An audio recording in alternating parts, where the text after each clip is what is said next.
for joining me. My name is Miranda Metcalf. I am the Sales and Programming Director at SAC Gallery, and I am very delighted to be joined by Raj Bunnag, who is our artist currently on exhibition for his Fantastical Manifestations exhibition. What you're showing right now with us at SAC, we have 3 large-scale linocuts.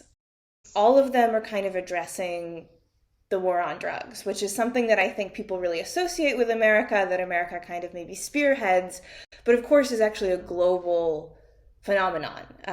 Governments keeping their citizens, attempting to keep the citizens from psychotropic substances, and sometimes being extremely damaging in the process of doing that.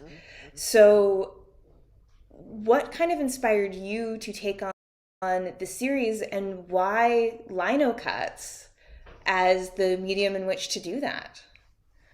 So I'll start with why linocuts first. So the linocuts were basically I had seen a lot of graphical art done in print, like screen printing and stuff, but then I came across the work of artist Bill Fick, and the way he was carving, and then through Bill Fick and the other outlaw printmakers, I found like Artemio Rodriguez, and then I found Tom Huck, and these dudes were carving like scenes like from Hieronymus Bosch's Garden of Earthly Delights, but in black and white, and then carving it. I was just like, what? Like, that is incredible. So those are the people I was like trying to emulate that style. So the March of the Druggernauts, Fantastical Manifestations of the War on Drugs, is a series I started in 2013, and was in response to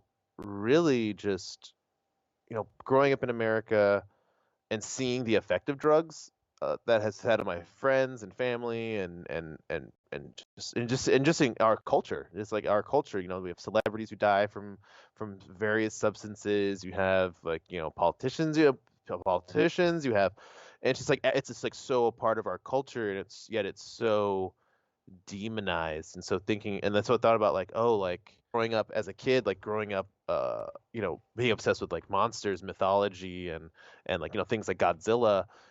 How with this series I was just like, it was a simple idea, let me just turn these things into like these monsters. So like this image behind me, this is actually the first print I did in the series. This is the Murder Cartel Death Ride, and it I thought, I was like, I'm just gonna create these. This will be like the first one. This will be like the one that like heralds all the other monsters. So it's like the first monster before the rest. And so there's my most recent one that I finished in 2020, called the Cocaine Hurricane, which is pretty much just taking everything dealing with cocaine, pop culture, like celebrity references, celebrity deaths, using the Reagan administration policies for dealing with South America, with communism in South America. You have all these different hip hop references, rap references,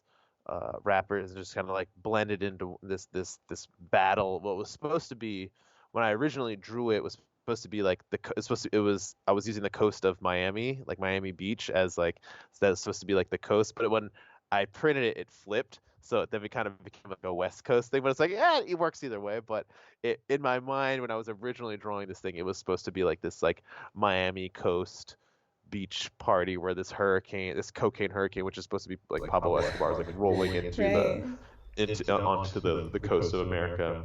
Like, no, people do substances to escape. Like they're doing it to deal with something. They're doing it to mask. They're doing it to it's like no one wants to do these it's like, and when they get addicted, it's like they know they know it's destroying their body. They wish they could stop, and it's like the fact that we demonize these people and criminalize them, and throw them away and lock away throw them away and lock away and throw away the key, and it's just like it's just, again, it just doesn't work.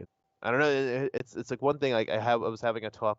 Like our show was showing the Cheaper Than Oxy print in North Carolina, like in Raleigh, and I saw this like couple admiring it, like really looking at it. So I like, went up and like introduced myself and like, hey, it's my work. Like, thank you for like appreciating it. And like like the woman, she was like just blown away by the piece. And because and she was like, I see this every day. I was like, whoa, like what, like tell me about like what do you see in the piece? And she like kind of went over just breaking it down, like just like with heroin and how it's been an ongoing problem. People think we forgot, like we think people think it's new, but we forgot about it. It's like it destroyed inner cities before, but now it's killing white kids in the suburbs. And like it, she like just got, it was like crazy to see this like woman just like just like who's not an artist, who's a nurse, like be able to like break all this down from the print. And she was just like this, like she convinced her like, I guess it was her boyfriend or friend to buy the piece like in that show. And I hope what the series does is that it gets people to look at what all this policy, what it originally started as racist policy, like boils down to, and like what is it really doing for your people? Like what is it doing for your communities? Like is it helping? Like is it keeping people off drugs? Like it doesn't look like it's doing it, from like where I stand, Yeah. and for me, Like I said, your show looks amazing. So I do hope we can keep working together. And yeah, thank you so much for talking with me and thank you. Yeah, thank spending you the for having evening me. with me. And so we will definitely be in touch and we'll be sending you photos of any of the events we have and all of that.